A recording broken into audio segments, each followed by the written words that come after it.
안녕하세요. 잘 들리시나요?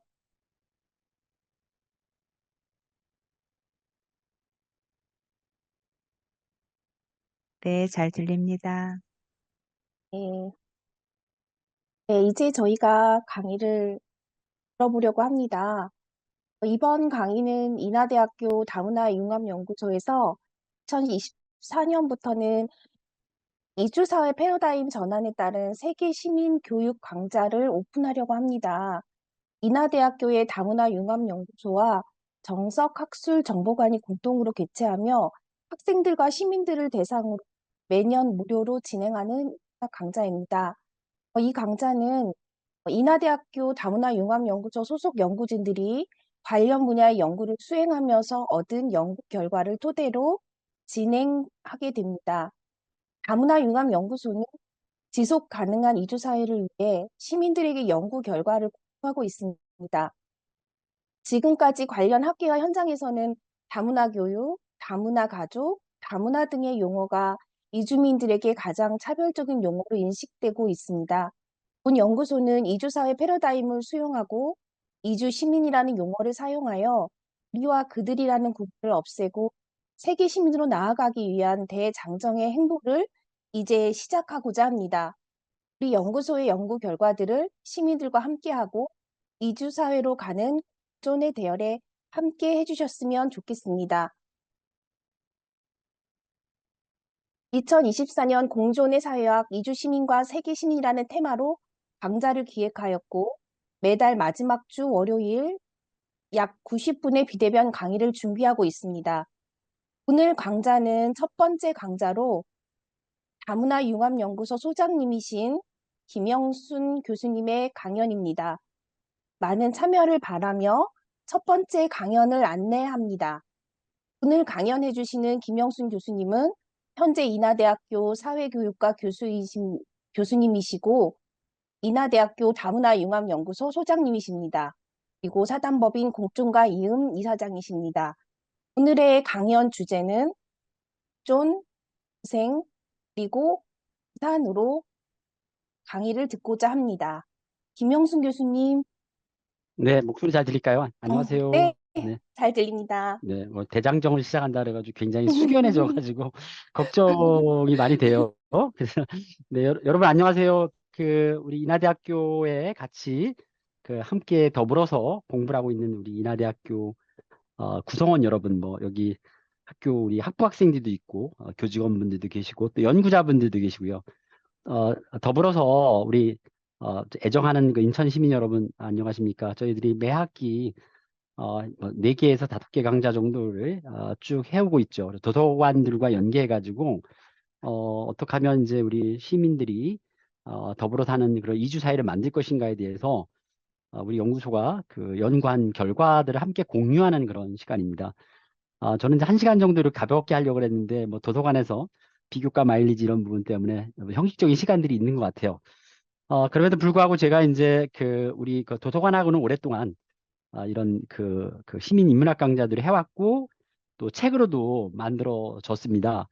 어, 혹시 그 도서관의 관장님 들어와 계신가요? 아니면 도서관의 담당 선생님, 도서관 누가 들어와 계신가요? 인사 말씀 한번 해주시면 좋을 것 같은데 관장님 오셨나요? 아니면 누가 계신가? 이혜경 팀장님이 계시나? 도, 도서관에 누가 들어왔습니까? 없나요? 도서관에서? 네, 도서관에서는 안 들어오신 모양이에요. 예, 아, 네, 누구시죠? 좀, 우리 정삭수 정보관에 대한 이야기도 좀 잠깐 나눠주시면 좋을 것 같은데, 인사도 좀 해주시고. 네.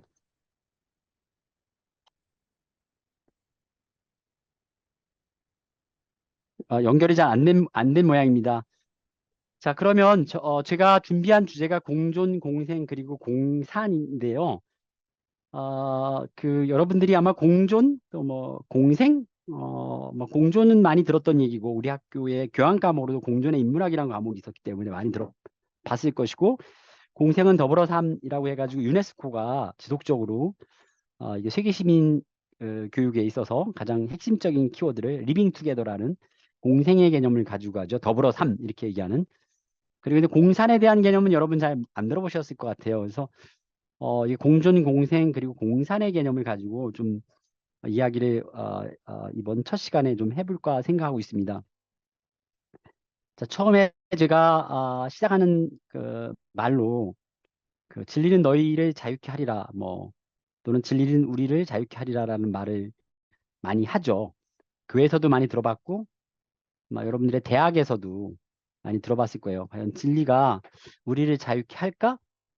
그러면 여기서 진리라는 게 과연 뭘까를 우리가 포함하면 좋을 것 같아요. 그래서 우리가 학문과 종교의 영역에서 진리라는 얘기 많이 하잖아요. 트루스. 진리는 뭐, 불변의 가치가 있고, 또 인간이 이 지구상에 오기도 전부터 진리라는 것은 인간이 만든 그런 개념들이라기보다는 그 원천적으로 자연과 더불어서 주어진 그런 개념으로 보기도 합니다. 진리에 대한 개념들이 뭐 어떤 사람들은 진리나 법칙은 늘 바뀔 수도 있다라고 보는 사람도 있겠지만 진리는 절대 불변하는 어떤 그런 원리들을 갖출 수 있을 거예요. 예컨대 우리 인간은 다시 돌아온 곳으로 돌아간다. 인간의 어떤 유한성을 얘기하는 거예요. 진리일 수가 있죠. 그죠? 그래서 이런 진리를 추구하는 그 두 가지 큰 축 중에 하나가 학문하고 종교라고 생각해요. 근데 진리는 현실 속에 있는 것보다는 항상 이상적으로 존재하죠. 이상적인 거예요. 우리가 뭐 지독한 다문화 사회를 얘기하거나 혹은 뭐 다양성이 존재하는 이주 사회를 얘기할 때 또는 뭐 미국에서 지속적으로 하고 있는 것이 뭐냐면 흑백에 관련된 얘기를 하죠. 인종차별 금지에 대한 얘기를 한단 말이에요. 미국에서의 다문화 교육은 반인종 차별에 관련된 내용을 담고 있죠. 안티레이스 무브먼트 또는 안티레이스 에듀케이션을 하고 있어요. 그런 의미는 안 되고 있기 때문에 그러니까 이상에 못 도달했기 때문에 계속 그걸 강조하는 거예요. 우리 사회에서도 지속 가능한 다문화 사회를 얘기하거나 세계 시민의 얘기 많이 합니다. 도달하지 않았기 때문에. 그렇죠? 그러니까 진리가 있는데 이상적으로만 존재한다는 거죠. 현실 속에서 잘 나타나지 않기 때문에 이상을 우리가 하자. 그러니까 도래될 사회, 앞으로 도래될 사회에 대해서 얘기하고자 하는 것이 저는 진리라고 생각해요. 근데 그 진리가 그냥 고정적으로 그냥 있는 게 아니라 우리를 기다려주는 게 아니죠. 진리는 우리가 추구할 때만이 우리를 자유케 하는 거예요. 인간 스스로를 자유케 하는 거예요. 오늘 이제 제가 뒤쪽으로 가면서 타자성에 관련된 얘기를 하면서 뭐 관용이라든가 뭐 책임이라든가 인정이라든가 뭐 연대, 뭐 환대 이런 얘기를 해야 되는 거거든요. 근데 그것이 진리인데 우리가 거기에 못 도달하기 때문에 지속적으로 얘기하는 거예요. 그러니까 뭐 그 미켈 같은 사람들은 자기 초월에 대한 이야기를 할 때 본인이 그런 한 단계의 그런 뛰어넘는 거, 그러니까 인간으로서의 한계를 뛰어넘는 거 안에는 그 안에는 환대라는 개념 같은 걸 가지고 있어요. 그러니까 또 뭐랄까요, 그 관용이라는 개념 같은 걸 가지고 있다는 거죠. 연대라는 개념을 가지고 있다는 거예요. 그러니까 우리가 우리 스스로가 인간으로서 태어난 인간으로서 자유롭게 되려면 결국에 우리에게 주어진 윤리들을 지켜야 된다는 거죠. 절대 사명으로 타자에 대해서 환대하는 것, 뭐 타자에 대해서 관용하는 것, 타자에 대해서 긍정적인 마음을 갖는 것, 이러한 그 시선들과 인식과 행위들이 우리를 자유롭게 한다는 거죠. 절대로 진리는 이상적인 거지만 내가 추구하지 않으면 진리에 다가설 수 없는 거예요. 그래서 진리는 너희를 자유케 하리라는 말은 잘못된 거고 진리 탐구는 또는 진리 추구는 너희를 자유케 하리다. 이 말이 여러분이 맞는 말이라고 생각하면 됩니다. 그래서 삶은 현실이란 말이에요. 우리가 지금 현실 속에서 이런 이상적인 용어들이 많이 있잖아요. 여러분들이 어, 신앙을 가지고 뭐 종교의 행위를 한다든가 학문의 행위를 한다는 것은 단지 자기가 모르는 것을 그러니까 삶 속에서 모르는 것을 채워나가는 삶의 문제가 아니고 결국에는 삶을 넘어서는 실천의 문제고 그 실천의 문제가 이상으로 존재하고 있는 진리들을 추구하기 위한 거라고 생각하면 됩니다. 그래서 이러한 것들이 쌓이기 위해서는 우리가 암이라는 지식 또 이 지식이라는 건 학습으로 이루어지잖아요. 그것은 이제 경험과 관련돼 있죠. 그러니까 우리가 현실에 지금 여러분들이 공부하는 학생이거나 연구하는 연구자이거나 아마 그 어떤 책임들을 맡고 있는 사회 구성원으로서 적어도 가장이 될 수도 있고요. 이러한 속에서 그 이러한 현실 속에서의 현실은 자신의 지금까지 생활해온 어떤 전 경험들, 지금 현재 현실에서의 전 경험들을 기억이라고 하는 거죠. 내러티브를 하는 것들을 내 삶에서 가지고 있다는 개념이에요. 근데 그 삶에 안주하지 않고, 우리가 이상 세계로 간다는 거예요.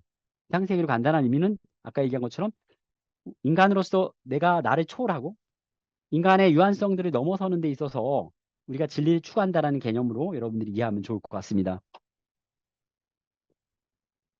자, 그러면 오늘 우리가 강의하게 된 내용의 공존, 공생, 공산에 관련된 어원적 의미를 한번 보면은 공존은 여러분 너무 잘 알죠. 뭐 서로 도와서 함께 존재한다. 함께 존재한다라는 개념을 내포하고 있어요. 이게 네이버 사전에 보니까 이렇게 나왔더라고요. 공존. 네, 공생, 뭐 서로 도우며 함께 산다. 뭐 종류가 다른 두 생물이 한 곳에서 서로 해를 주지 않고 도움을 주며 함께 사는 일. 여기서 종류가 다른 두 생물이라고 했어요. 이거 인간 이해이 다른 종류도 해당이 되겠죠. 공생은. 또 어떤 광물이 다른 광물과 같이 이루어져 함께 산출되니 이것도 공생이라고 하네요. 세 가지의 의미가 공생에 있어요. 그러니까 리빙 투게더라는 개념이 인간에게만 해당되는 것이 아니라 비인간 중에도 해당되는 개념을 이미 네이버 사전에서 이렇게 정의하고 있더라고요. 그다음에 공산의 개념이에요. 공산은 재산을 공동으로 관리하고 소유한. 그다음에 두 번째 내용이 공산주의자들이 계급 지배의 도구라고 여기는 국가가 철폐되고 뭐 수단의 사회화가 실현화된 사회경제 체제. 이건 내 얘기가 아니고 네이버 사전에서 어원적으로 공산을 정의한 거예요. 근데 저는 이 사전의 정의가 물론 공산은 뭐 틀렸다기보다 공산에 다른 의미들이 있음에도 불구하고 그것을 기록하지 않고 있다라는 점. 그래서 공산이라는 개념을 우리가 쓰기에 조금 좀 어색한 그런 그 어휘처럼 느껴지잖아요. 공산 그러면 자유주의의 반대인 개념이 공산주의다라고 생각하는 사람들이 많이 있을 거예요. 근데 공산은 경제적인 개념이거든요. 자유주의의 반대는 독재주의예요.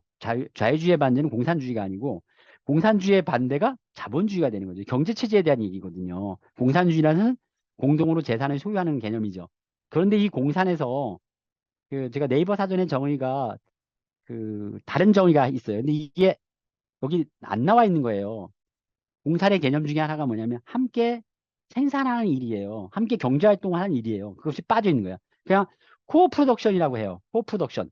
그러니까 함께 뭔가를 산출하는 일들이 여기 빠져 있는 거야. 그러니까 예를 들어서 여러분들이 음, 팀 프로를 한다. 팀 플레이 한다. 팀 과제를 한다.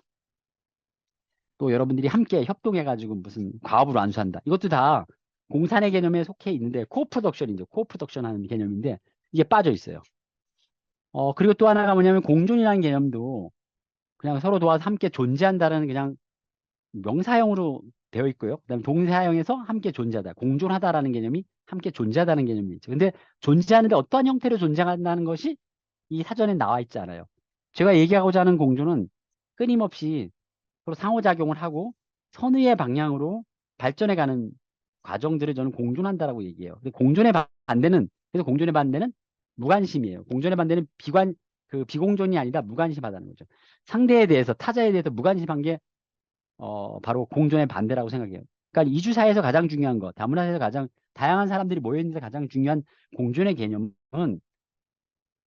뭐 서로 도와서 함께 존재한다든가 함께 존재한다 이런 어원적 의미가 아니라 끊임없이 그들과 그와 함께 상호작용을 하는 것 그리고 선의의 방향으로 상호작용을 하는 것을 의미한다. 이렇게 정리하면 좋을 것 같아요.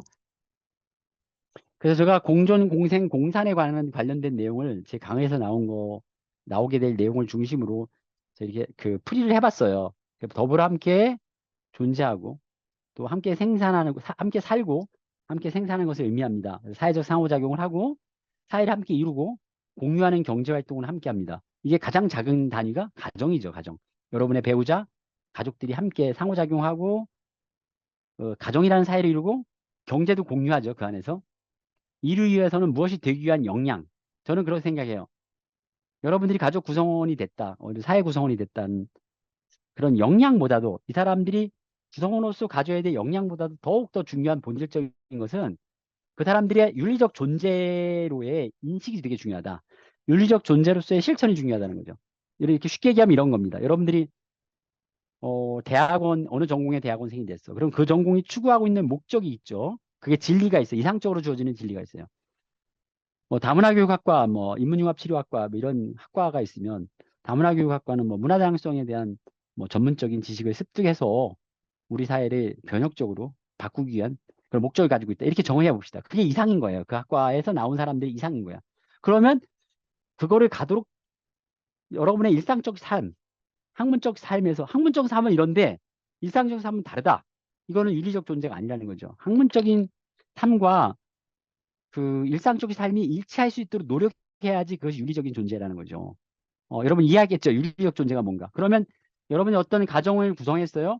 그 가정 구성원에서 적어도 자기의 맡은 바 직분, 어버이로서 가정의 그 뭐랄까 대표자로서 가정을 이끌고 있는 책임 있는 사람으로서 학부형으로서 이러한 책임감을 갖고 있는 것 자체는 책임감을 가지고 가족 상호 간에 그 공존할 수 있도록 노력하는 상호작용을 한다. 이것이 윤리적 존재인 거죠. 윤리적 존재가 어렵지 않겠죠. 그런데 서로 상대 배우자에 대해서 또는 자녀에 대해서 무관심하다. 이거는 윤리적 존재가 아닌 거예요. 가장 가까운 저는 삶에서 가정 안에서 또는 연구실 안에서 우리 조직 안에서 그러니까 인하대학교라는 안에서 상대에 대해서 무관심한 것 이것은 윤리적 존재라고 보여지지가 않다고 봅니다. 그래서 윤리적 존재에 대한 실천이 매우 중요하다. 그래서 공존, 공생, 공사는 타자에 대한 시민 윤리다. 그러니까 여러분들이 나는 민주사회에서 살고 있는 민주주의 시민이라고 했을 때는 이런 타자에 대한 시민 윤리를 지켜야 된다는 거죠. 그래서 오늘 제가 얘기하는 중심이 뭐 관용, 책임, 배려, 인정, 연대 등에 대한 이야기를 좀 드리려고 합니다. 제가 이 강의를 준비하면서 책을 하나 좀 대하게 됐어요. 이게 그 강명관 교수라고 부산대학의 한문교육과 교수님이신데 이런 고전학자답게 좋은 책을 쓰셨더라고요. 이타와 시어란 책인데 조선시대의 유학자들이 쓴 어떤 글들 중심에서 그 꽉 막혔던 조선시대 그 남전 여비 사상이나 혹은 여러분이 알다시피 그 유학이라는 그런 그 어떤 그, 뭐라 그러죠? 그 천체를 본따서 만든 성리학. 성리라는 게 별성자에다 이치 이자죠. 그러니까 별의 이치, 그 해와 달의 어떤 그런 위상들, 근데 각 별이 갖고 있는 위상들, 그리고 그 별의 이치들이 아주 우주 만물의 이치처럼 자연스럽게 이루어지고 있는 그런 것처럼 유교에서도 각각이 가지고 있는 그 역할들, 굉장히 기능론에 가까운 하야학에서는 기능론에 가까운 역할론들이 얘기되고 있는 것이 그 성리학이에요. 그런 꽉 막혔던 유교주의가 판치던 조선시대 때도 이타와 시어를 실천하고 있는 그런 많은 유학자들 또 그들의 글과 문장들 그들의 실천 내용들이 등장하고 있는 거예요. 조선시대 때도. 여기 그런 얘기 나옵니다. 이분이 250쪽에 그런 얘기 있어요.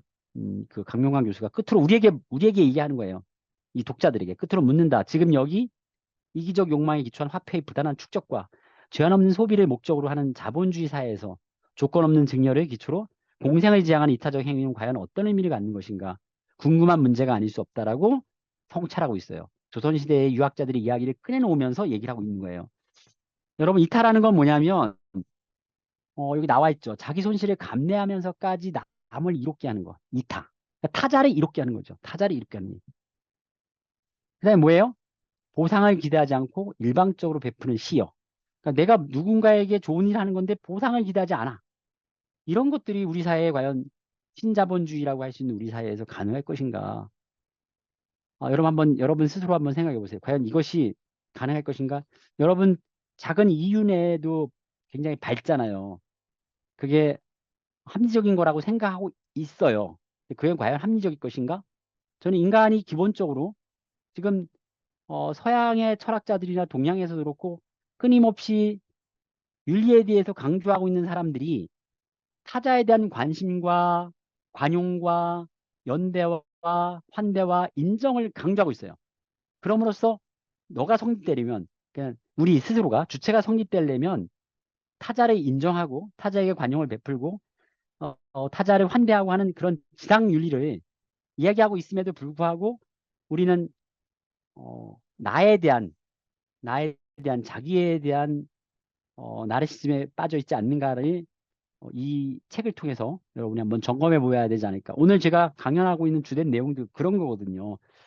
공존, 공생, 공산의 조건 중에 과연 뭐가 있게 나를 비우는 작업들이라는 거예요. 나를 어떻게 비워나갈 것인가에 대한 부분들. 여러분 태어날 때 아무것도 안 갖고 태어났잖아요. 그리고 부모의 사랑 이해 갖고 있는 게 없잖아요. 여러분이 죽을 때 뭘 갖고 가나요? 그렇잖아요. 살아서 여러분들의 재화는 살아서 여러분들이 조금 편리할 수가 있겠죠. 재화라는 자체가. 근데 그런 점들을 자기가 그 다른 사람과 함께 나누고 여기 보면 보상을 기대하지 않고 일방적으로 베풀기도 해요. 조선의 유학자들이. 그런 점을 봤을 때 우리가 과연 어떤 생각을 해야 될 것인가에 대한 부분들을 좀 곰곰이 생각해 보는 어떤 시간이 될 것 같아요. 자, 아까 제가 이상을 얘기했어요. 우리 사회에 이상이 실현되지 않기 때문에 이상에 대한 얘기를 계속적으로 하고 있다.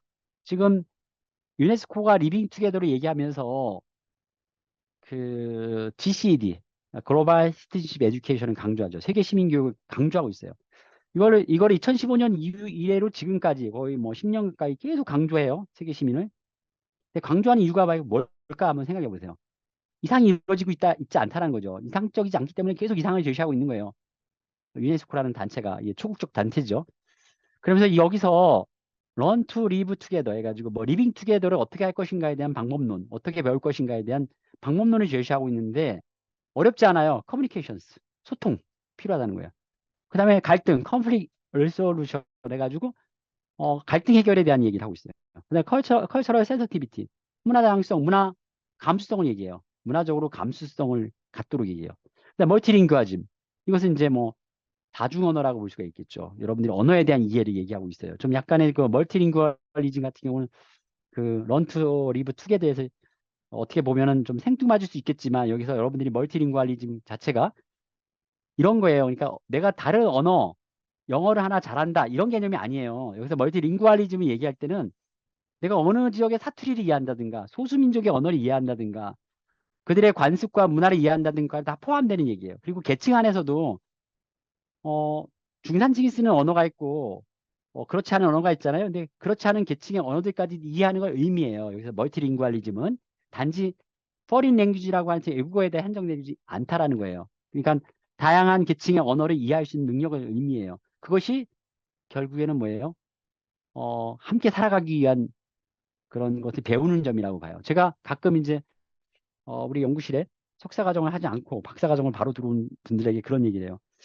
연구실의 언어, 교수의 언어들을 빨리 이해했으면 좋겠다. 이런 게 이제 멀티링구얼리즘에 해당될 수 있다는 거죠.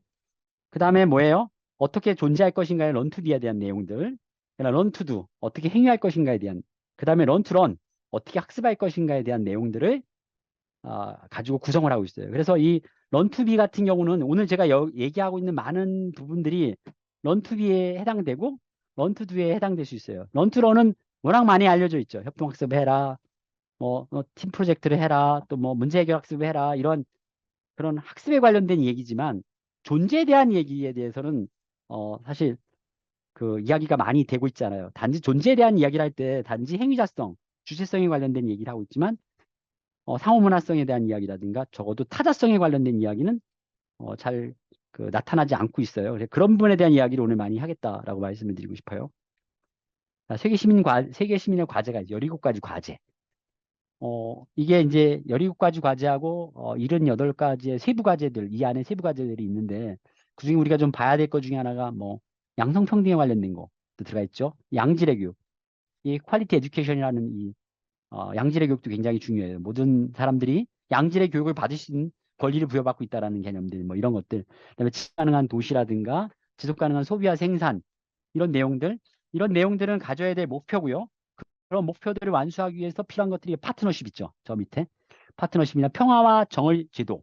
그러니까 평화나 정의 제도, 그다음에 이제 생태계 이런 것들은 앞에 있는 그런 목표들을 완수하기 위한 하나의 시스템 같은 것들이에요. 그래서 저는 파트너십 이게 뭐냐면 그 이 세계 시민 교육을 하는 데 있어서 민관학, 그러니까 민간 시민단체나 관이나 학교가 서로 거버넌스 이루어야 된다라는 개념이에요. 근데 이 민관학의 거버넌스를 이룰 때 그런 중심에 있는 가장 일선에 있는 정책 입안자나 정책 실천가들이 그 정책에 대한 그 목표에 치중해서만 되지 않고 그 정책에 참여하는 수많은 타자들에 대한 이타성, 타자성을 가져야 된다는 개념을 좀 얘기하고 싶어요. 근데 그런 개념으로 이제 이후 강의를 진행하고자 합니다. 그래서 제가 제안하고 있는 게 뭐냐면 저에게 강의 들으신 몇몇 분들은 공존인문학에 대한 얘기를 잘 알 거예요. 개인화가 강화될수록 자기에 대한 모든 문제는 결국에 세계와 나의 문제, 나와 타자 사이의 문제를 귀결되고 있다는 거죠.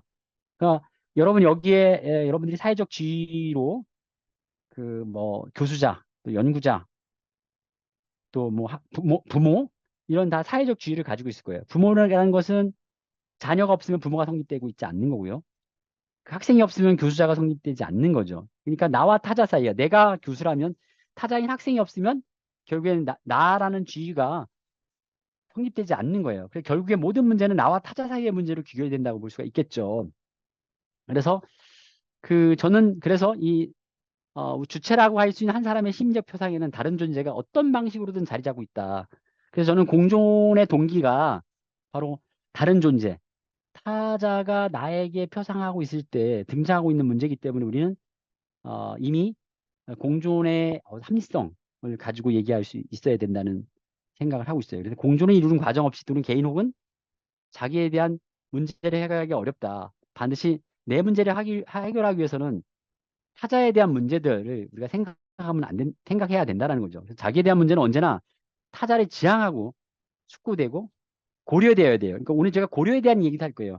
우리가 뭐뭇을 고려한다. 나는 지금 어떤 걸 고려하고 있는 중이야. 라고 할 때 고려는 하나의 판단이거든요. 내가 그걸 할지 말지, 긍정적으로 생각할지 말아야 될지. 이미 내가 그 어떤 문제에 대해서 지향하고 있다는 거죠. 고려한다는 개념. 영어로 컨시더라고 하고 있는데 그 개념 자체가 이미 타자에 대해서 그게 타자가 사람이든 비인간이든 타자에 대해서 내가 이미 숙고하고 있다는 개념이에요. 그래서 타자 지향은 타자의 문화에 대해서 이해하는 것을 의미하고 또 이런 공존인문학은 타자성하고 상호 교체에 대한 학문이고 공존인문학의 실천은 상호 문화 소통이에요. 결국에는 남의 탓은 아니고 대부분 다 자기의 탓으로 돌릴 수 있다는 거죠. 그러니까 우리가 타자 철학의 핵심은 자기 탓을 생각해 볼 필요가 있다는 거죠. 자기가 왜 타자를 생각하지 않았는가에 대한 부분들을 한번 어, 검토해 봐야 된다는 거죠. 이제 공존인문학을 가능케 한 여러 연구들이 있어요.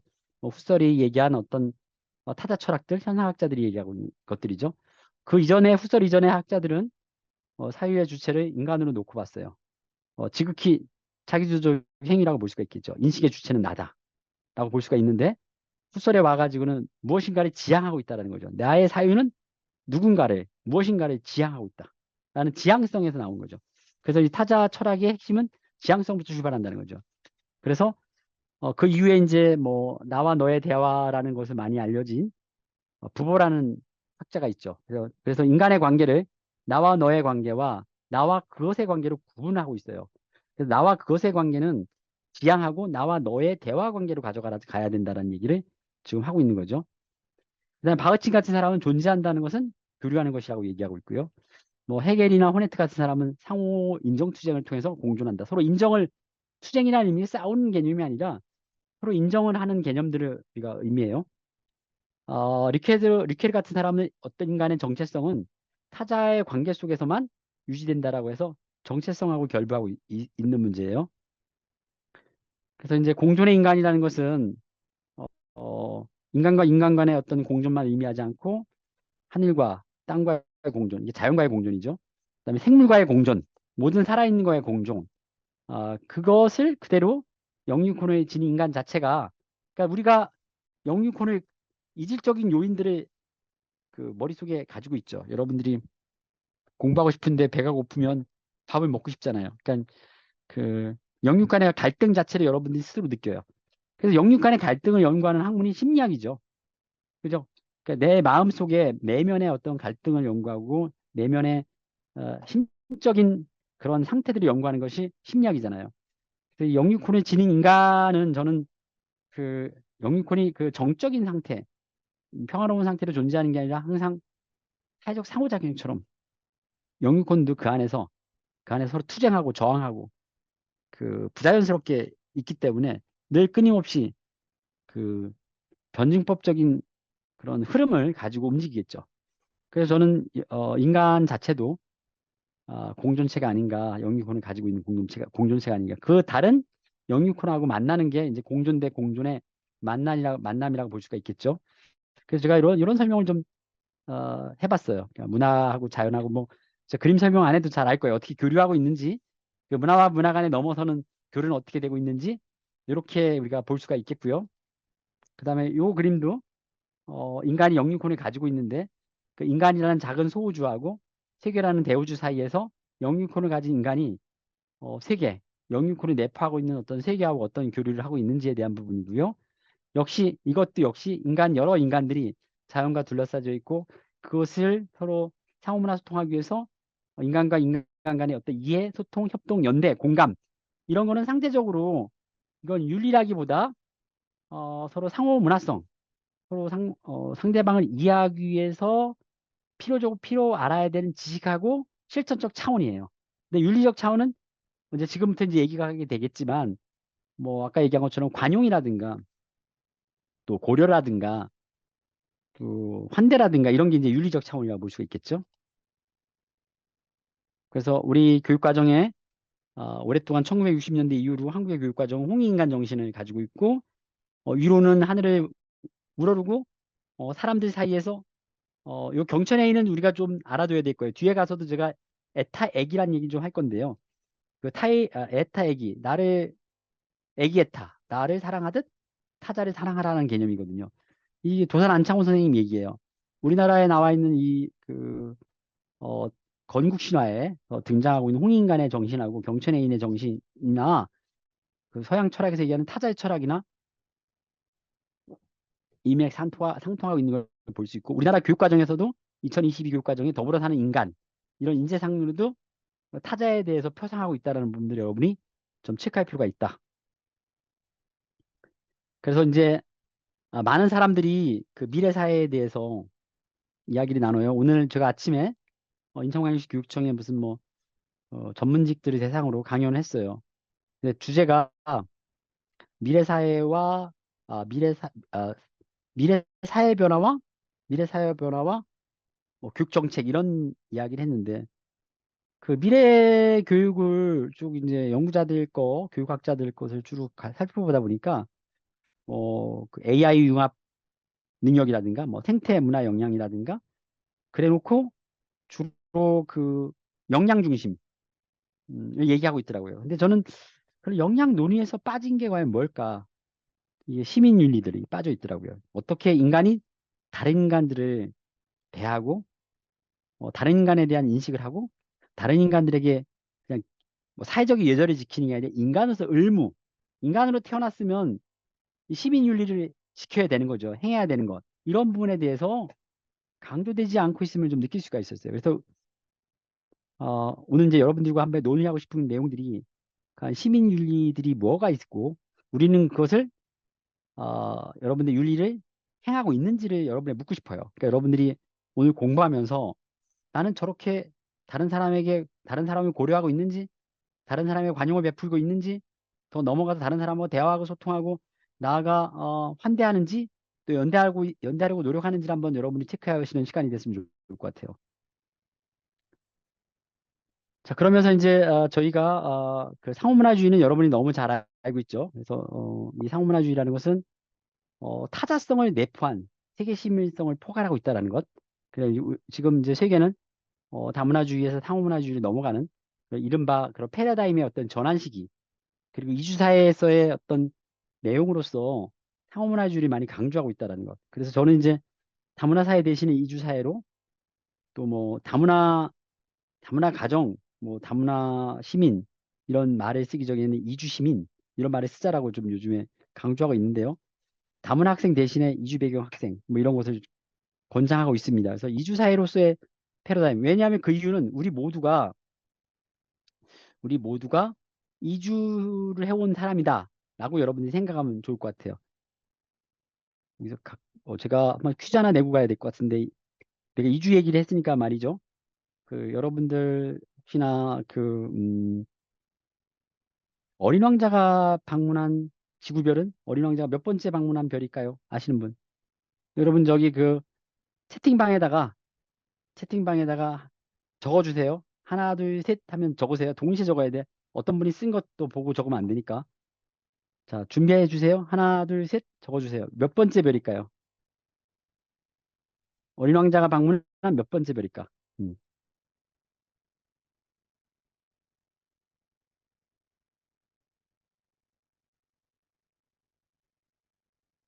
여기 미정 선생님이 박미정 선생님이신가요? 박미정 선생님 제일 첫 번째 날려주셨는데 어디 계세요? 박미정 선생님. 네. 알겠습니다. 잘 안 보여가지고 제가 화면에. 안녕하세요. 네, 네, 안녕하세요. 일곱 번째 별인 거 확실해요? 미술관에 갔을 때 일곱 번째로 본 것 같은데. 그러시구나. 야, 여기서 확인이 되네. 미술관에 왔던 사람과 그렇지 않은 사람들이. 근데 미술관에 갔다 왔는데, 틀렸나? 그, 아홉 번째 별, 뭐 또, 여섯 번째 별, 이렇게 얘기한 사람들이 있어요. 네, 아무튼, 일곱 번째 별입니다. 럭키 세븐 일곱 번째 별이라고 합니다. 여러분들은 어린 왕자 방문한 일곱 번째 별에 살고 있는 이주민이죠. 그죠? 여러분 모두는, 그, 한때, 그, 독일의 시인 하이니 하이네라는 사람이 있어요. 그분이 이제 자신의 시에서 어, 우리 모든 인간들은 지구에 떨어진 수많은 별들이라고 얘기합니다. 지구에 떨어진 수많은 별들. 여러분들은 뭐 그 동조 안 하실 수 있어요. 나는 별이 아니야. 나는 별이 아니고 나무야라고 하는 사람은 어쩔 수 없겠지만 그래서 여러분들은 별이기 때문에 별의 존재이기 때문에 다시 별로 돌아가겠다라는 생각을 하고 있죠. 그죠? 그죠? 여러분들 스스로가 막 별이라고 생각하면 결국엔 나는 어떤 별에서 이주해 왔고 다시 내가 그 별로 돌아간다. 죽음이라는 것은 끝이 아니라 또 다른 시작이다. 그러면 우리 지구별에 있을 때 지구별을 아름답게 만들고 누구에겐가 의미를 주고 이 지구별을 떠나고 다른 내 별로 돌아가는 것. 이것이 나는 그 아름다운 죽음이고 죽음은 끝이자 시작임을 의미한다고 저는 생각하고 있어요. 그러니까 여러분이 연구자로 살면서 또는 시민으로 살면서 내가 소속된 우리 한국이라는 사회 또 우주라는 이 지구라는 우리 세계를 아름답게 만들어야 되지 않겠는가라는 생각을 하고 있거든요. 자, 그런데 이런 시민들이 가져야 되는 그 세계 시민성은 개인적 역량이지만 그 시민들로 구성된 사회 집단이 지향하는 사회적 역량에는 지속 가능성, 함께 이 지구를 지속 가능하게 만들어야 된다는 도의적 책무들도 가져야 된다는 거죠. 그래서 저는 이 두 가지 역량을 제가 최근에 5월 달인가 교육개발에서 나오는 한국교육이라는 잡지에 지구를 위한 두 가지 지침으로서 이거를 강조한 제 칼럼이 있습니다. 그래서 이 두 가지 영역은 세계의 모든 구성원이 준수해야 될 의무라고 생각해요. 근데 이 의무는요, 세계 시민성이나 지속 가능성은 그 세계 시민으로서 가져야 될 의무인데 아주 작게 내가 타자라 하면요, 여기서 내 가정에서 나의 배우자고 나의 자녀까지도 나랑 같이 공부하고 있는 동료, 선후배, 같은 학교에 있는 구성원들 다 타자라고 볼 수가 있어요. 그 타자에게 지켜야 되는 윤리들이 있어요. 그 윤리는 좀 더 쉬울 수도 있고 좀 복잡할 수가 있어요. 그것에 대해서 우리가 좀 볼 거예요. 그냥 넘어가서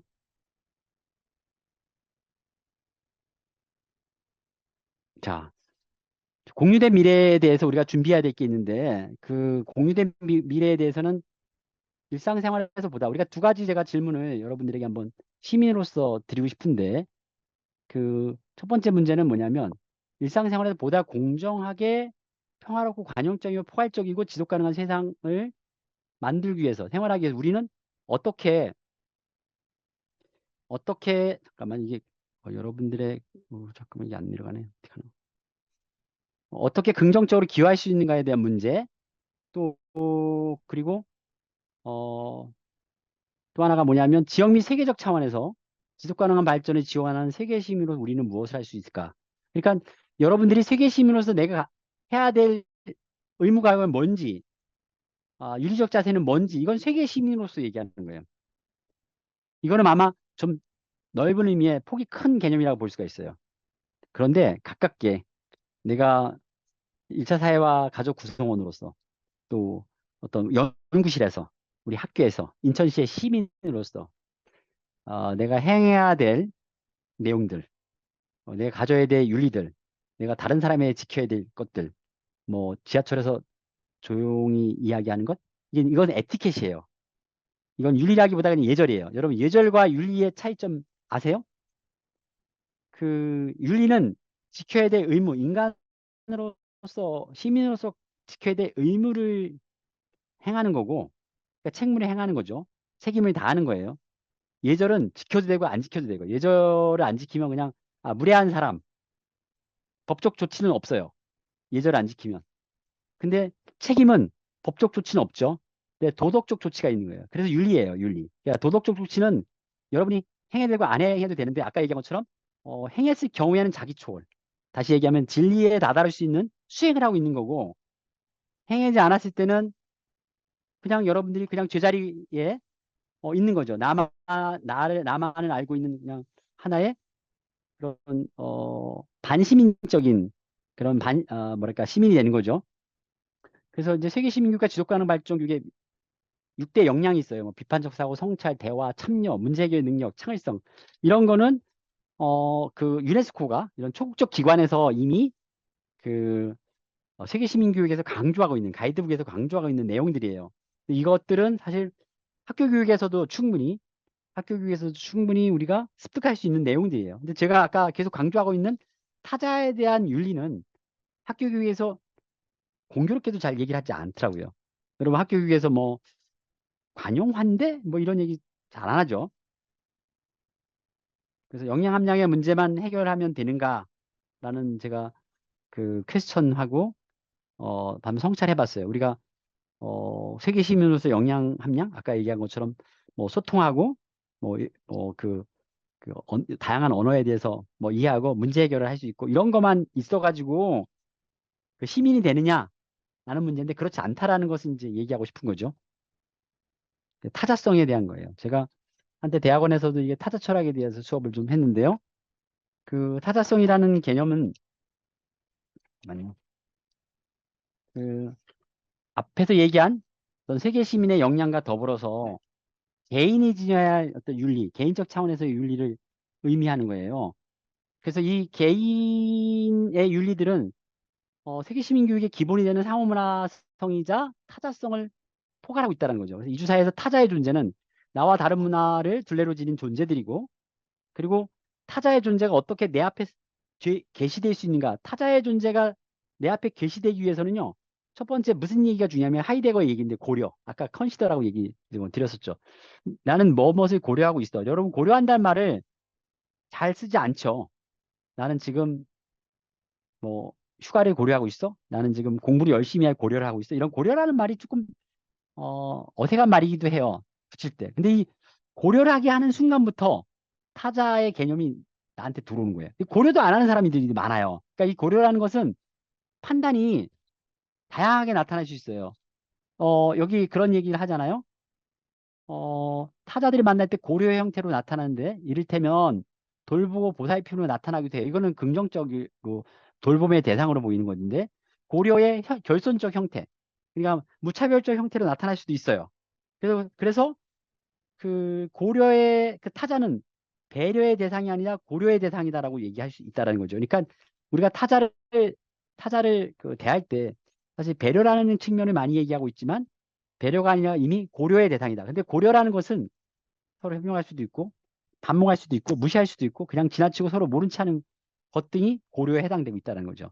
그러니까 내가 너를 고려하고 있다라는 개념은 긍정적이나 부정적인 걸 다 포함하고 있어요. 그런데 이런 긍부정을 다 포함한 거라도 여러분 고려로부터 타자성이 시작된다라는 얘기를 왜냐하면 이미 나는 누군가를 지향하고 있다라는 거죠. 그 지향성이 부정적이든 긍정적이든 내가 그를 생각하고 있다라는 거예요. 그런 개념부터 타자성이 시작하고 있다라는 부분들을 말씀드리고 싶어요. 그래서 나는 고려를 통해서 타자 존재를 일깨우기도 하고 타자라는 존재를 상실하기도 하며 역으로 타자도 나의 존재를 일깨우기도 하고 내가 존재하는 것은 타자에 의해서 존재하는 절대타자론 같은 거를 주장하고 있는 레비나스 같은 사람도 있잖아요. 그러니까 타자로 인해서 나의 존재를 일깨우기도 하고 내 존재가 상실되기도 해요. 나는 타자를 사물이나 도구처럼 그러니까 도구적인 걸로 활용할 수도 있고 전인격적으로 대할 수도 있다라는 거죠. 우리가 예를 들어서 이런 거죠. 그 이주민에 대해서 한때 지금 우리나라가 이제 저출산 고령화가 돼가지고 지난해인가 그 국회에서 이주민을 그 저출산을 방지하는 그 정책 저출산의 도구로서 이주민 활용 정책을 한 적이 있어요. 근데 말 자체가 저출산의 방지 도구가 들어가 있고 이주민을 활용한다. 활용이 들어가 있어요. 도구나 활용은 다 이게 도구적 접근이죠. 그 사람의 목적으로 보는 거죠. 목적 지향적으로 보는 거죠.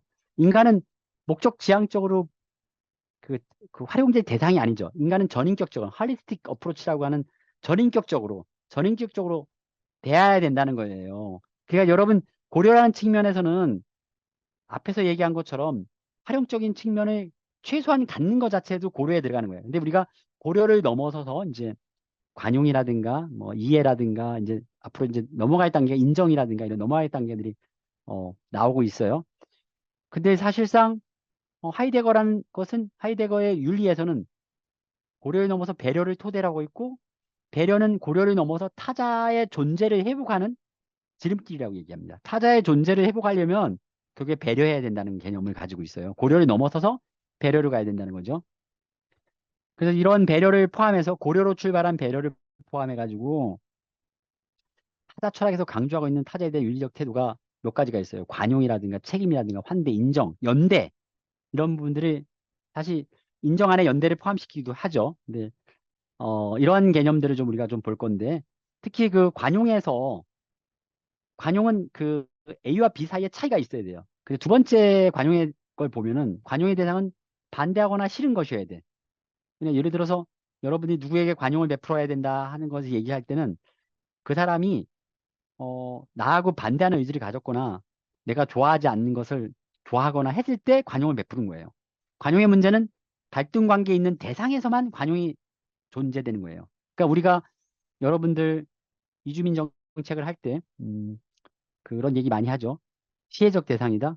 또는 이주민들을 우리나라에 적응하기 위해서 그들에게 지원해 주는 것은 당연한 거다라고 할 때 이것은 관용의 문제로 보는 거죠. 왜냐하면 이미 그 갈등 관계로 그들을 보고 있고 그들을 사회 통합시키기 위해서 한국어를 가르쳐야 되고 한국에서 일자리들을 창출해야 된다라는 그런 개념을 가지고 접근하기 때문에 우리나라의 사회 통합 정책이 관용으로부터 출발했다라고 볼 수가 있어요. 근데 이런 관용을 넘어서야 돼요. 실제로 봤을 때는. 근데 그러한 이제 발전적으로 타자에 대한 윤리적 태도가 어디까지 발전할 것인가? 어디까지 지금 이거는 우리의 현실이에요. 지금 얘기한 타자에 대한 윤리적 태도에서 그 관용은 적어도 그 우리의 현실을 반영하고 있는 건데 뭐 앞뒤로 가서 환대라든가 뭐 인정에 대한 부분이라든가 연대에 대한 부분을 갔을 때는 이상이 되는 거죠. 그래서 관용은 동기가 어찌되었든 나와 다르고 이질적인 낯선 타인들이 그들의 생활 방식과 정체성에 따라 살아가도록 하는 것이고 관용은 그래서 여러 가지 다원주의에서 그 다원주의 사회에서 서로가 다른 타자가 다름에 초점을 맞추기보다는 공존을 위하여 어떻게 함께 할 것인가에 초점, 어떻게 함께 할 것인가. 이게 리빙 투게더 아까 그 공생하는 방법론이죠. 공생할 것인가에 대한 부분들을 보는 거죠. 네, 이제 레비나스에 와서는 물론 이제 요 사이에 몇 사람들의 그런 논의가 빠져 있지만 레비나스에 와서는 윤리적 태도로서 절대 책임론, 무한 타자론 이런 걸 얘기를 합니다.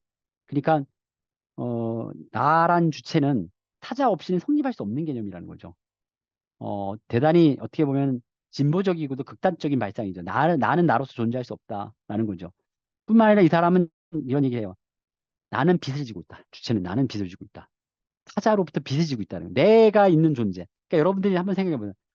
나는 내가 죄인이다라고 여러분들이 외치는 사람들 있죠.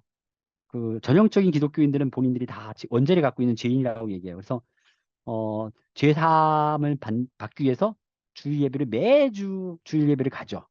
본인들이 죄를 짓고 있고 빚을 짓고 있기 때문에라고 생각하고 있는 거예요. 그래서 말씀을 통해서 자신의 어떤 죄를 사함을 받는다고 얘기를 합니다. 제가 이렇게 정확하게 기독교인이 아닌지 잘 모르겠지만 그렇게 해요. 근데 교회에서 그렇게 우리나라의 기독교인들이 35% 정도 된다고 해요.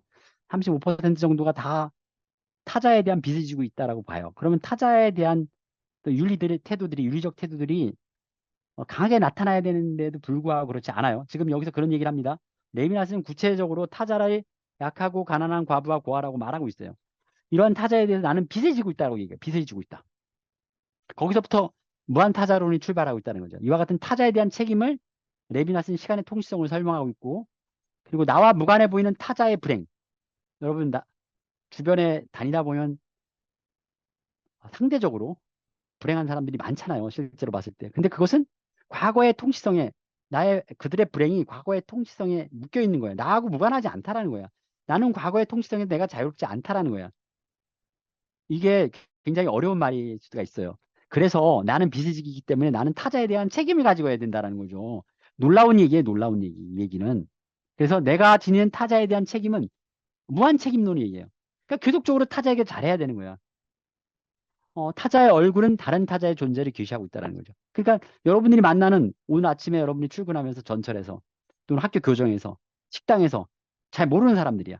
근데 밥을 뭉뭉이 먹으면서 수많은 여러분들이 타자를 접해요. 근데 나하고 무관하지 않은 사람들이야, 그 사람들이. 어?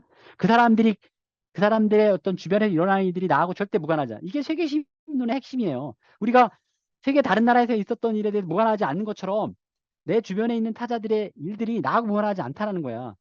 나랑 관계한다는 거지. 그래서 나는 끝까지 타자에 대한 책임을 져야 된다는 거죠. 나는 타자와 조화함에 따라서 책임져야 하는 또 다른 타자가 무한히 존재함을 끊임없이 발견하고 있다는 거죠. 이것은요, 타인의 얼굴이라고 쓴 이 그 레비나스의 철학의 핵심인데 이것은 이상이에요. 여러분 어떻게 저렇게 할 수 있어요? 어렵죠. 근데 뭐예요? 아까도 제가 처음에 그림 하나 보여줬잖아요. 바른 바른 땅을 딛고도 우리는 하늘을 쳐다보며 별을 쳐다보며 살자라는 시인의 식구가 있죠. 항상 우리는 이상을 추구해야 되잖아요. 차기 초월하기 위해서. 그 얘기를 뒤에 가서 합니다. 실제로 리퀘르가 자기를 초월하기 위한 방법론에 대해서 제시하고 있어요. 여러분이 초월하고 싶죠? 인간의 한계를 넘어가고 싶죠? 그죠? 다른 세계, 다음 세계에 대해서 여러분들이 긍정적으로 다음 세계에 행복하고 싶고 다음 세계에 흔히 얘기하는 어떤 구원이라는 걸 생각하고 있잖아요. 그게 자기 초월인데 자기 초월을 하면 이게 그 동양에서의 이야기나 서양에서의 얘기나 종교에서의 얘기나 살아생전에 좋은 일을 해야 된다는 얘기랍니다. 좋은 일. 그럼 좋은 일의 목적은 좋은 일에 대한 대상은 누구예요? 나인가요? 나에 대해서 좋은 일 해요? 내 자식에게 좋은 일 합니까? 그것은 기본이죠. 나 자식을 넘어서는 타자에 대해서 좋은 일을 하라란 얘기예요. 지금 타인의 얼굴에서 강조하고 있는 레비나스가 강조하고 있는 것은 나하고 필이 섞이지 않은 다른 타자에 대한 타인에 대한 낯선 사람에 대해서 얘기하는 거예요. 이 사람이. 그래서 레비나스의 타자는 여러분의 존재가 성립하기 전에 이미 존재하고 있었어요.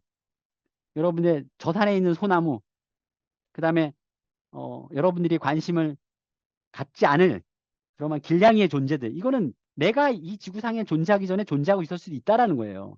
그러니까 주체는 바로 이런 타자를 통해서 탄생할 수 있다는 거예요. 여러분이 이 자리에 있는 거는 수많은 타자들이 존재하기 때문에 있다라는 거예요. 그 타자에 대한 책임은 주체가 탄생하기 이전에 미리 이미 자리하고 있다. 그래서 이러한 타자에 대한 책임에서 내가 나의 아이덴티티를 갖는 건 뭐냐면 되게 상대적인 거예요. 자아의 주체성이 탄생한다고 해요. 책임에서. 자신 안에서 나와 타자의 상호적 관계가 형성되고 이를 통해 나는 비로소 내가 나를 인식한다는 것, 내가 자기 인식한다는 것은요. 자기 만족하는 것은 타자에 의해서. 여러분 이럴 수가 있어요. 선생님 저는 맛있는 음식을 먹으면 행복해요. 자기 만족이 돼요. 저는요. 내가 이렇게 입고 싶은 옷을 샀을 때 만족이에요. 선생님, 저는요, 다른 사람을 열심히 도왔을 때, 저도 힘들고 가난하지만, 다른 사람 열심히 도왔을 때 행복해요. 다 맞는 얘기예요. 앞에 다른 옷을 샀을 때. 이것도 타자라는 것은 제가 얘기했고, 인간을 대상으로 한다라고 하지 않았잖아요. 모든 생물, 미생물, 그 비인간 종까지 포함되는 거죠. 옷이라는 것을, 타자를 내가 취했을 때, 타자를 위한 거죠. 그러니까 옷은 소비의 목적이 있는 내가 그것을 소비했을 때 내가 행복한 거하고 똑같은 개념으로 여러분을 볼 수가 있어요. 그런데 더욱 중요한 건 뭐냐면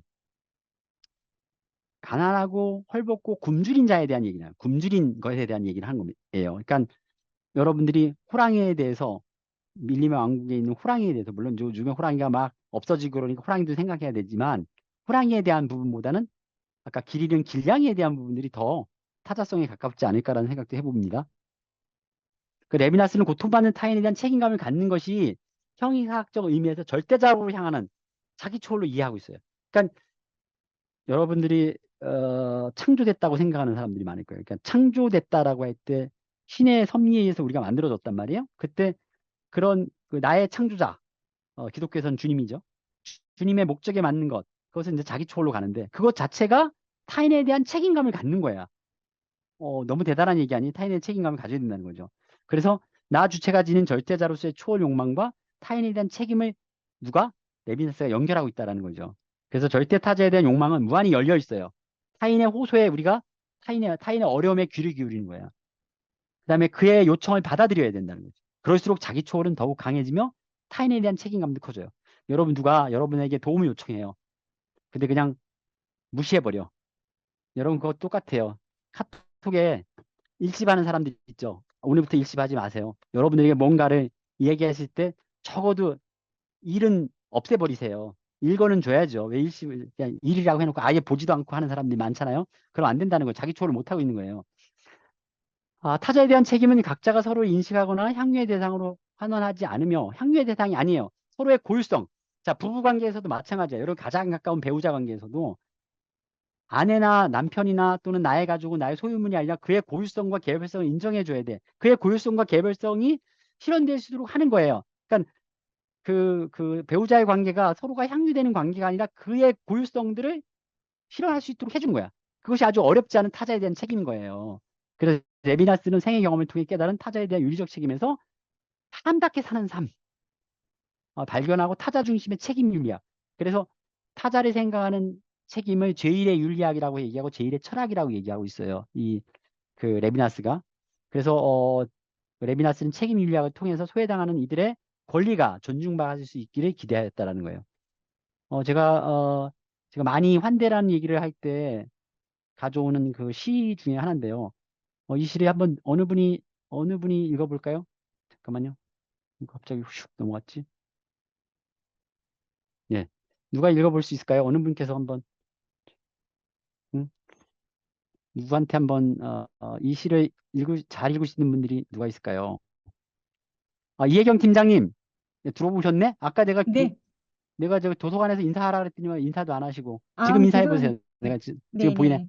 네. 예, 예. 팀장 인사도 하고 한번 저기 시도 한번 네. 읽어보세요. 네. 네. 저희 김대호 관장님께서 저희 도서관의 리모델링을 좀 일부 하고 있는데 거기 회의에 그러시구나. 참여하셔서 부득이 참여를 음, 못 하셨습니다. 네. 오늘 그 그, 첫 세미나 행사인데 교수님께서 직접 공정, 공생, 그리고 공산에 관해서 이야기를 해주셔서 너무너무 감사드립니다. 그럼 제가 그 방문객 환대에 대해서 그 방문객님의 정현조님의 글을 읽겠습니다. 사람이 온다는 건 실은 어마어마한 일이다. 그는 그의 과거와 현재와 그리고 그의 미래와 함께 오기 때문이다. 한 사람의 인생이 오기 때문이다. 부서지기 쉬운, 그래서 부서지기도 했을 마음이 오는 것이다. 그 갈피를 아마 바람은 더듬어 볼 수 있을 마음, 내 마음이 그런 바람을 흉내낸다면 필경 환대가 될 것이다. 네, 바람을 여러분이 흉내내기 바랄게요. 그런 바람이 여기서 바람이라는 것은 여러 가지 의미가 있어요. 그러니까 바람이 소망이나 소원일 수도 있고요. 또 정말로 부는 바람일 수도 있고요. 따뜻한 훈풍일 수가 있겠죠. 여러분들이 어떤 가정을 갖는다는 거, 여러분의 자녀로 온 그 1차 사회화기관의 구성원들, 자녀로 왔죠. 또 여러분과 함께 가정을 이룬 배우자, 정말 그 사람이 나에게 온다는 것도 어마어마한 일이죠. 마찬가지예요. 같은 학교에서 근무하고 같은 도시에 있고 또 같은 연구실에 있고 하는 것들도 어마어마한 일이죠.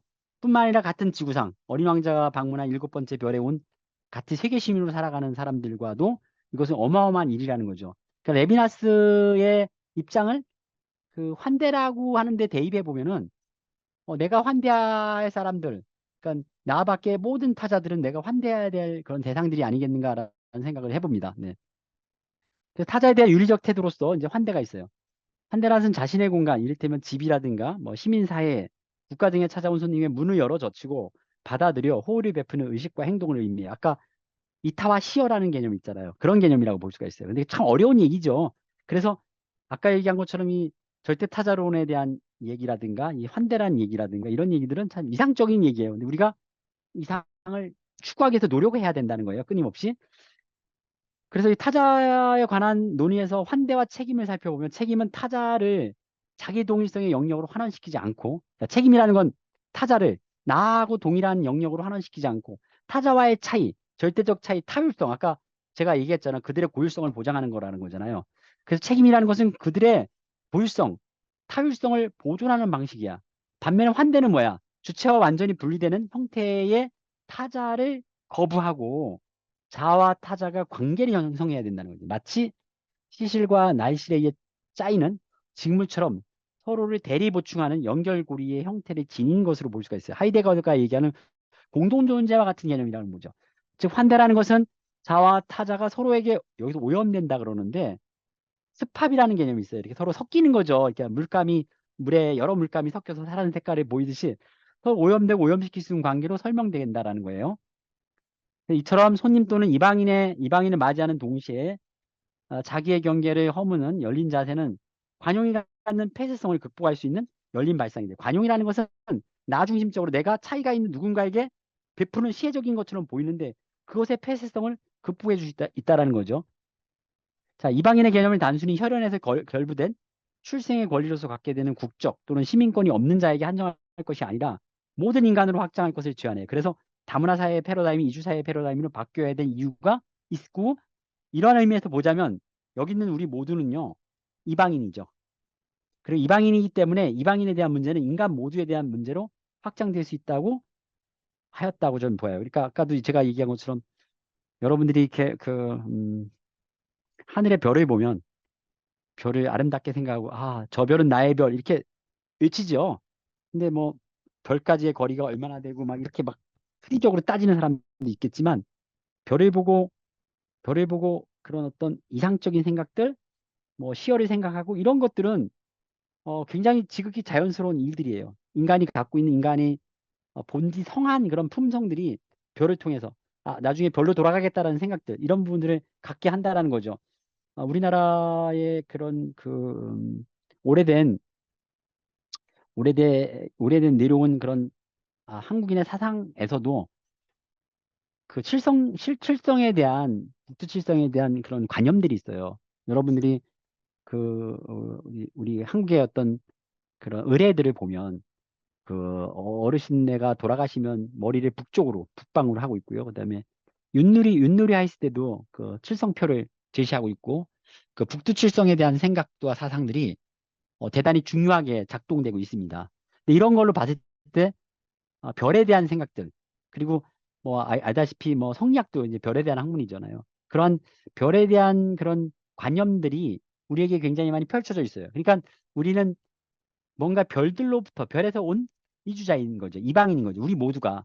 그래서 저는 이런 문제가 이방인에 대한 문제들이 이주사회의 패러다임을 구성하고 이주사회에서 중요한 시민적 윤리들 뭐 이제 환대라든가 연대라는 개념의 윤리들이 매우 필요하지 않을까라는 생각이 들어요. 여러분 요거는 시간이 없어서 넘어가고요. 리케르에 대한 문제입니다. 리케르는 대단한 철학자죠. 다방면에 걸쳐서 뭐 문제 해결을 위해서 이성이 지닌 인간으로서 반성 철학, 뭐 또 실존 철학, 현상학, 뭐 생물학, 정신분석학, 언어학, 뭐 폭넓은 부분에 그런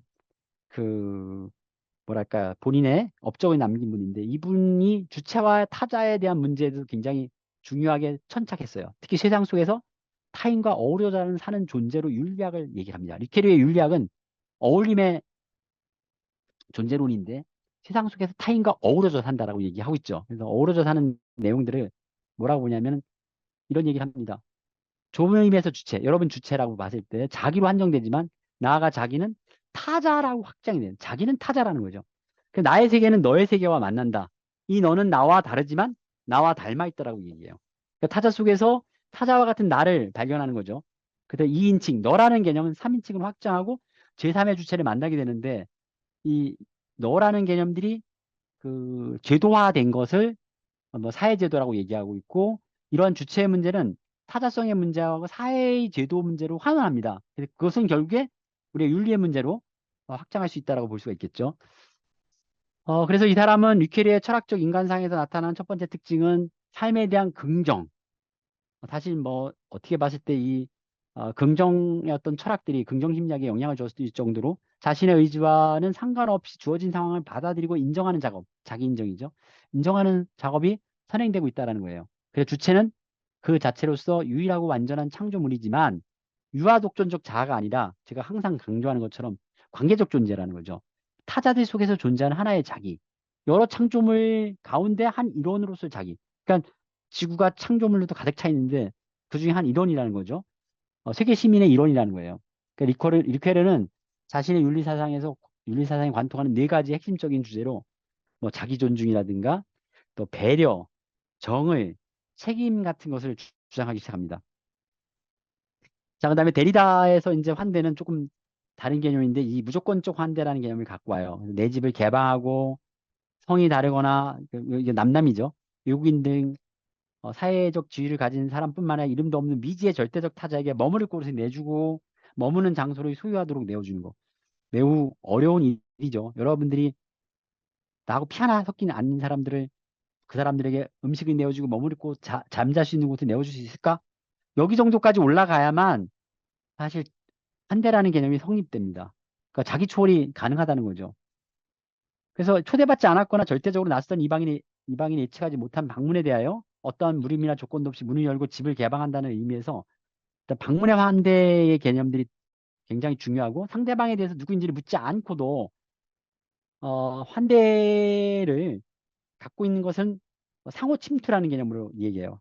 그래서 데리다가 주장하는 타자에 대한 환대는 나와 타자 간의 역동적 관계 속에서 생성된다는 개념들. 그래서 환대는 타자와 내가 공존하게 하지만 공존 내용이 또 나오죠.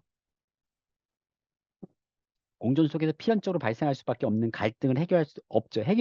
갈등할 수밖에 없죠. 그래서 제가 아까 공존의 인문학에서 사회적 상호작용 네 가지가 일어난다는 것, 갈등하고 그 서로 그 경쟁하고 그런 개념들 있죠. 네 가지 사회적 상호작용 교환하고 뭐 이런 내용들 갈등하고 하는 것들이 거기 같이 나타난다는 거죠. 따라서 환대는 관용과 같이 공존을 위한 전제일 뿐 공동생활을 규율하는 윤리적 규범은 될 수 없다라고 환대를 얘기하기도 합니다. 그다음에 인정이라는 개념이 있어요. 호네트의 개념인데요. 호네트는 인정을 인간이 자기 삶을 성공적으로 실현할 수 있는 사회적 조건이라고 얘기해요. 그래서 인정은 개인이 긍정적인 자기의식을 가지게 하는 심적 조건이라. 그 세 가지 개념을 얘기해요. 사랑의 형태도 하나 있어요. 이 관계에 해당하는 사람들의 정서 조건은 사랑을 통해서 인정되고 사랑을 통해서 충족해 한다는 거죠. 여러분 누가 누구를 사랑한다. 사랑의 개념 여러 가지가 있겠지만 그 인정의 개념에서 갖고 온다는 거죠. 다음에 권리의 인정도 있어요. 권리에 대한 인정은 개인 자체가 도덕적이고 자주적 판단 능력이 있는 존재라는 것을 인정하는 거고 그다음에 상호 인정 관계에서 사회적 연대라는 개념이 있습니다. 이게 연대 가장 높은 차원의 개념인데 각 개인을 인정하는 것은 그 사람들이 속해 있는 그 특수한 속성을 지닌 존재라는 것을 가정하고 했을 때 그 사회적 연대가 성립할 수 있다는 거예요. 그래서 이제 이 사람의 인정 투쟁은 주격이라는 것, 여러분 나라는 거, 나는이 주격이잖아요. 근데 목적격 나를 또는 나에게라는 것을 이야기할 때 생겨나는 거죠. 그러니까 주격이 내가 타자에게 나에게 타자가 있어요. 나 밖에 타자가 있어요. 그 사람에게 나에 간 어떤 기대나 그런 상을 인지하면서 목적격 나에게 나를로 발화될 때 얻을 수 있다는 거죠. 그래서 나에 대한 타인의 관점이 나에게 내면화되면서 자기 관계가 가능하다는 거예요. 그러니까 이것도 굉장히 중요한 게 뭐냐면 그 내가 타자가 목적격으로 생각했을 때 나를 인식하는 거죠. 그런 개념으로서 인정이 일어난다는 개념이에요. 그래서 사회적으로 규정된 목적격 나는 주격 내가 발화할 때 나하고는 어떤 부분을 인정받으려는 투쟁. 그러니까 목적격 나와 주격 나의 투쟁들, 인정 투쟁들을 우리가 인정 투쟁이라고 본다. 그래서 이때의 인정을 위한 투쟁은 전 사회 영역으로 확장되고 뭐 집단화되기도 한다라는 거죠. 그래서 이주민에 대한 연구를 할 때도 이런 인정 투쟁에 관련된 연구들도 많이 진행되고 있다라는 개념이에요. 그래서 호네트의 윤리를 개인의 삶을 보호하는 일종의 보호 장치로 보았다라는 거고 호네트는 개인의 자아 실현이 긍정적인 자기 자신에 대한 태도를 통해서 가능하다고 봐. 긍정적인 부분들은 리케르도 그렇고 여러분들이 긍정에 대한 부분은요. 세계 시민들이 가져야 되는 가장 중요한 것. 타자를 긍정적인 측면에서 긍정적인 관계를 형성하는 데서 매우 중요하다라는 개념이에요. 그래서 뭐 이것이 좌절될 경우에 심적 상처를 받게 되어 자기 자신에 대한 긍정적 관계를 형성하기 얻게 된다. 그러니까 적극적인 자아 실현, 자기 초월이 불가능하게 된다. 그러니까 긍정적인 개념이 굉장히 중요해요. 타자에 대한 긍정성은 나에 대한 긍정성으로 올 수가 있다는 개념이에요. 인간의 삶은 타인과의 관계에서 언제나 훼손될 수 있으므로 자기의 삶을 보호받기 위해서라도 타자와의 관계에서의 보호장치가 필요하다는 얘기를 하고 있습니다. 그다음에 이제 뭐 연대란 얘기는 좀 하는데 연대는 좀 넘어가고요.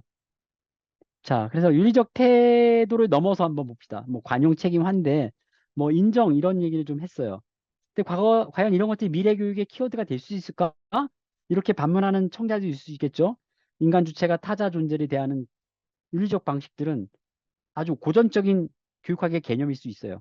근데 그것을 내가 구태여 끄집어낸 이유가 최근에 교육학에서 얘기하고 있는 것들은 뭐 융합인재, 뭐 하이브리드 인간, 뭐 그다음에 또 뭐 이런 얘기를 해요. 뭐 생태 뭐 환경에 대한 문제에 대해서 생각하고 아까 얘기한 지속 가능성에 대한 역량, 세계 시민들의 역량을 얘기하는데 그렇다면 구체적으로 어떤 개인이 타자에 대해서 갖는 윤리에 대해서 얘기를 하고 있지 않더라. 그래서 제가 이것을 다시 끄집어내서 얘기한 거라고 볼 수가 있습니다.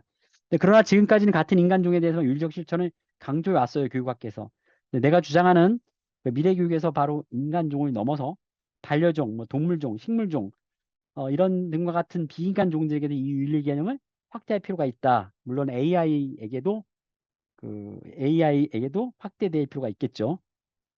그리고 제가 실천하고 있는 내용들이에요. 뭐 페이스북이라든가 또 공존과 이음이라든가 뭐 다문화 융합 연구소를 운영한다든가 이런 것들도 다 타자들과 공존하기 위한 하나의 노력들이에요. 또 이런 것들을 진행하고 있고요. 자, 뭐 강의 시간이 거의 다 돼서 우리 시 한 편 더 하나 읽어보겠습니다. 우리 멀리서 오신 분이 또 누가 있을까? 오늘 다른 일부의 도서관에서도 많이 오셨는데요. 지금 비디오를 켜주시면 제가 여러분과 소통하는데 도움이 될 것 같은데 지금 전부 다 잠깐만요. 누가 수봉도서관에 김세희 선생님 계시나요? 수봉도서관 김세희 선생님 비디오 켤 수 있어요? 수봉도서관에 네, 김세희 선생님 어디 있어요? 안 계셔요? 수봉도서관 이미연 선생님.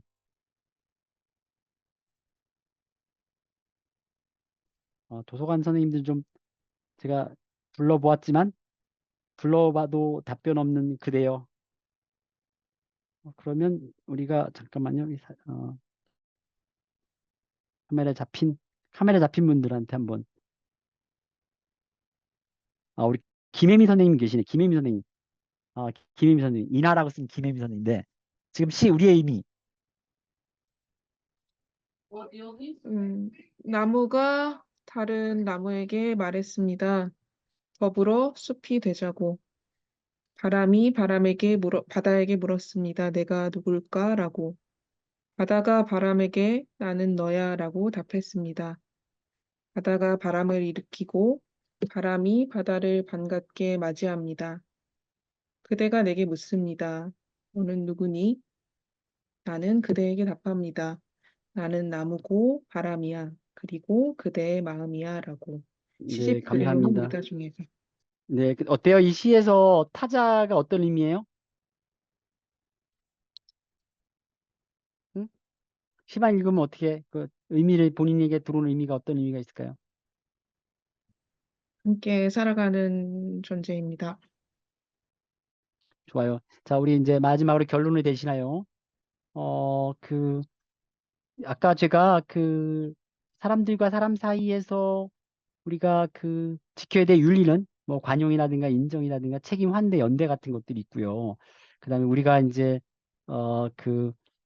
뭐랄까 학습으로 가야 되는 역량 중에서 뭐 이해하고 공감하고 소통하고 협동하는 그런 부분들이 있는데 이것은 어떤 리터러시 측면, 세상을 읽어내는 리터러시 측면에서 여기서 관계도 나를 이해하고 나아가 세상을 이해하는 그런 개념들도 우리가 리터러시에 포함되고 있죠. 참여하고 실천하는 개념들이 이것을 우리가 실제로 여러분들이 오늘 여러 가지 이야기를 들었을 거예요. 그런데 과연 나는 내가 주체로서 타자들에 대한 윤리를 과연 지키고 있는가에 대한 부분들을 여기 있는 키워드를 중심으로 여러분이 한번 점검해 보는 시간들. 그리고 여러분들이 여기에 도달하지 못했다고 실망할 필요 없어요. 왜냐하면 학자들의 얘기는 이상적인 얘기를 하고 있기 때문에. 그러니까 이상은 실현을 전제로 하고 있죠. 여러분들이 언젠가는 반드시 저거를 개인적으로 실현했으면 좋겠다는 생각이 들어요. 여러분들이 학문을 하고 있는 연구자고 또 공부를 하고 있는 학생들이고 또 도서관에서 시민들에게 서비스를 제공하고 있고 우리가 그 세계 시민으로서 인천시의 그 구성원으로 살아가고 있을 때 여러분들이 타자를 대할 때 적어도 저기에 있는 관용, 인정, 책임, 환대, 연대 안에서 여러분 작은아마 실천하는 그런 윤리들이 행해졌으면 좋을 것 같아요.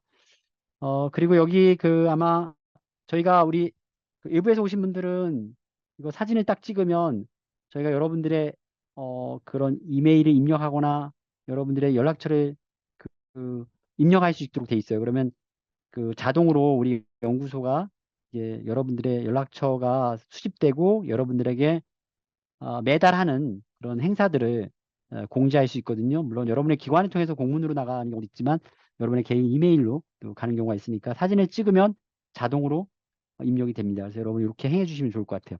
자, 여기까지 강의를 말씀드렸습니다. 감사드립니다. 네, 김영순 교수님 너무 감사드립니다. 제가 처음에 주제를 받았을 때 공존, 공생, 산을 받았을 때 사실은 공산이 무엇일까 너무 궁금했어요. 근데 오늘 말씀을 들으면서 더불어 함께 존재하고 함께 살며 함께 생산하는 것이라고 말씀하셨는데 그렇다면 함께 생산하는 것이 누구와 함께 생산하고 나는 있니까 가족의 안에서도 함께 생산하고 있고 강의하고 강의와 학생 사이에서도 생산하고 있고 연구팀에서도 생산하고 많은 곳에서도 내가 공산을 하고 있구나라는 생각이 오늘 좀 들었고요. 그런데 이렇게 생산할 때 우리가 어떠한 윤리를 가지고 해야 하는가, 그 윤리에서도 말씀을 강조하셨던 것 같아요. 관용과 책임과 환대와 인정, 이런 윤리를 가지고 우리가 함께 공존하고 공생하고 생산해야 한다라고 오늘 좋은 강의 들었습니다. 이에 대해서 이제 질문하는 질문을 받는 시간을 갖고자 합니다. 네, 여기 계신 분들 중에서 우리 김영순 소장님께 질문 하시고 싶으신 분들 네, 질문하여 주시기 바랍니다.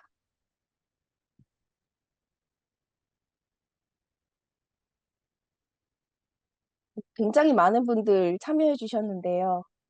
강의가 너무 좋아서 질문이 아, 좋은 게 아니라 없으신가요? 너무 어려워가지고 혹시 네, 궁금하신 점 있으면 질문 주셔도 좋습니다. 네.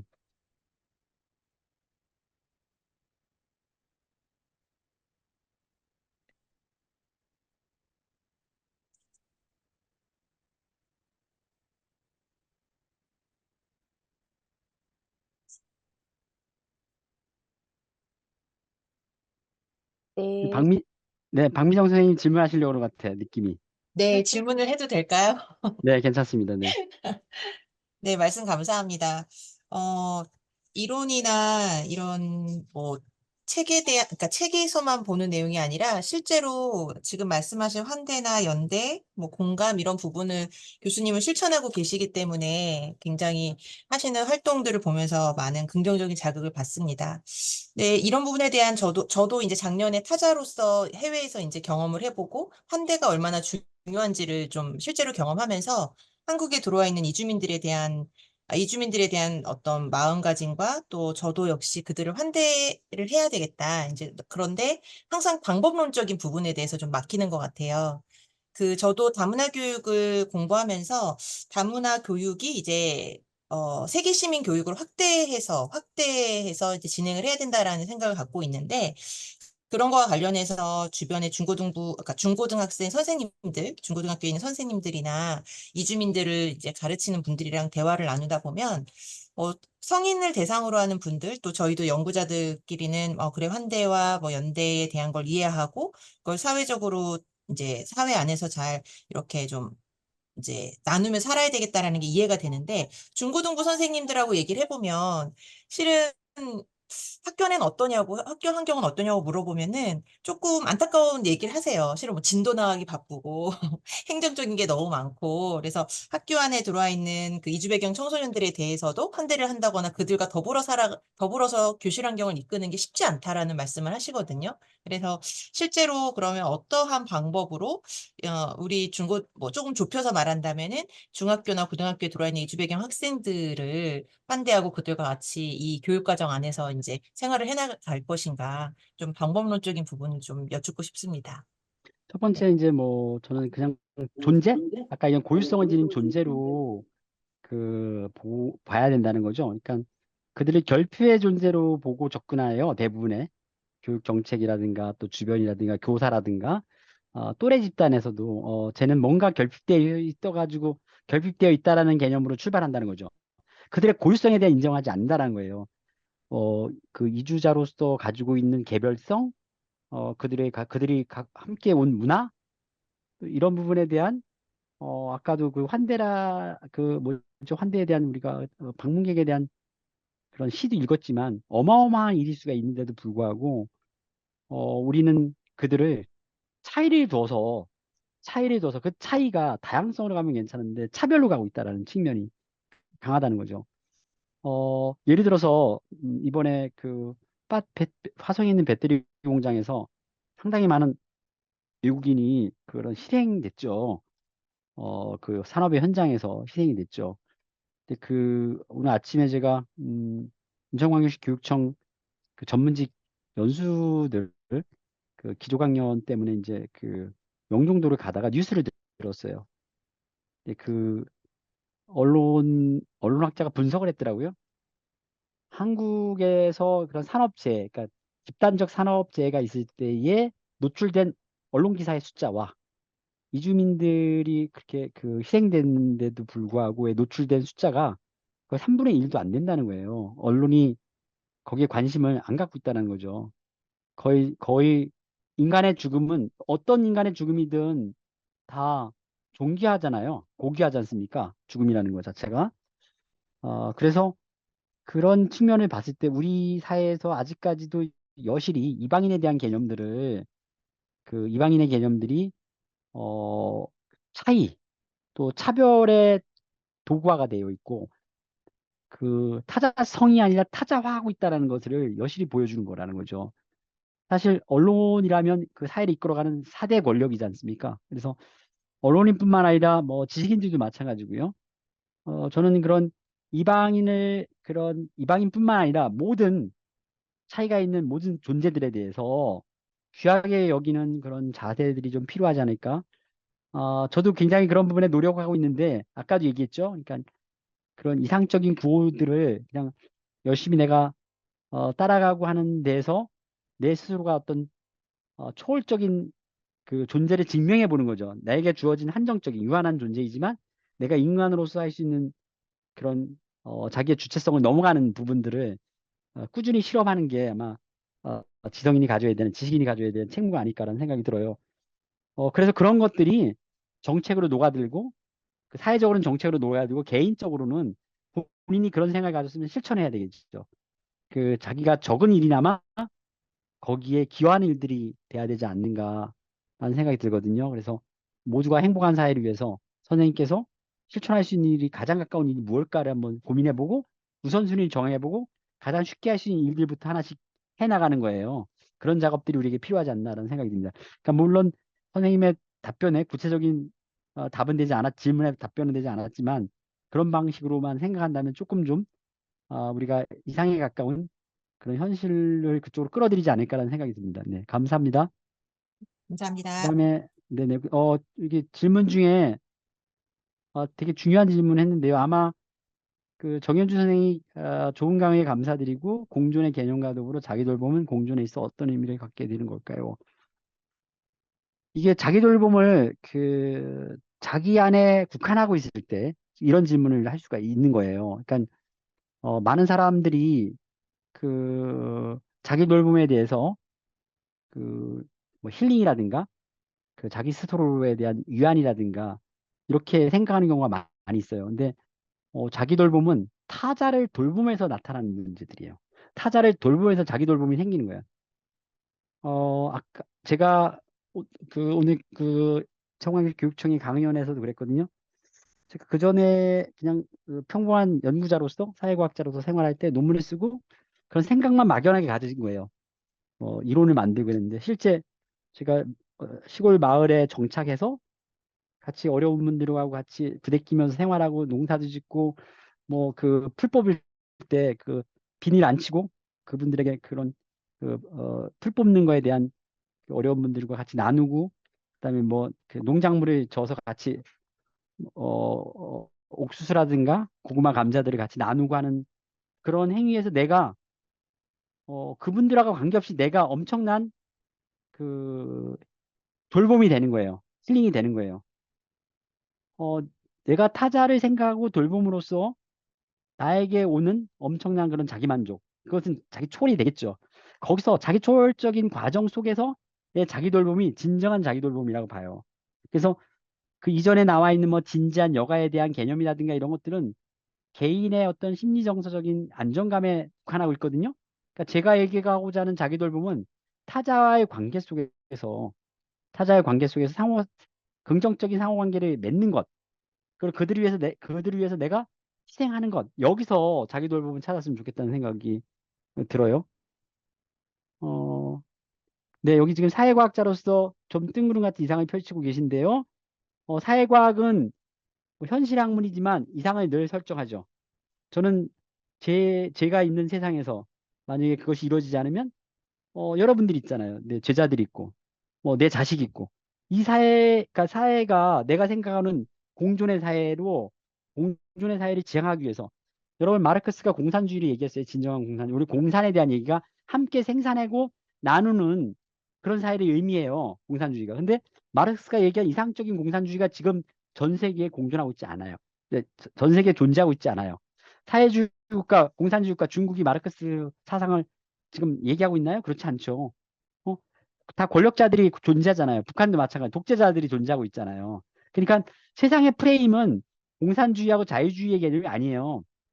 세상의 프레임은 독재주의와 자유주의, 인간이 인간답게 시민이 시민스럽게 사는 나라와 일인이 권력을 함부로 행사하는 그런 독재주의를 딱 양분화되는 거지.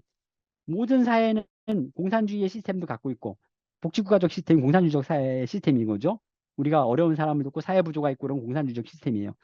그러니까 그런 어떤 철학자나 사회과학자가 꿈꾸고 있는 세상이 이루어지지가 않죠.